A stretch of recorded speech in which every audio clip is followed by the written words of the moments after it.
Mga kapatid, lahat tayo nagulat kay Bagyong Sendong. Grabe nga naman kasi yung naging hagupit ng bagyo. Ayon sa Office of Civil Defense ng Region 10, 962 na ang namatay. Yan ang pinakamaraming casualty sa isang bagyo ngayong 2011. Pero ayon sa kasaysayan, mas marami pa palang mas malupit kay Sendong. Nangunguna na dyan ang Tropical Storm Uring noong 1991 kung saan mahigit 5,000 ang namatay. Sumunod ang Typhoon Nitang noong 1984, mahigit 1,000 ang nasawi.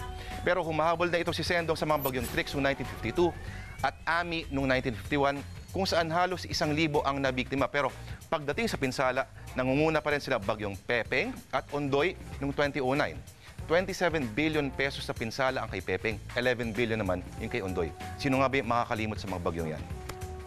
Sa ngayon, dominante pa rin ang hanging amihan sa Luzon pero meron din tayong easterly winds, syempre mula sa silangan. Inaasahang magdadala ito ng panakanakang pag-ulan sa Luzon. Kaya mga kapatid, kahit Disyembre, siguraduhin may payong pa rin. At yan ang ulat panahon sa ngayon. Ako po si Lord De Vera.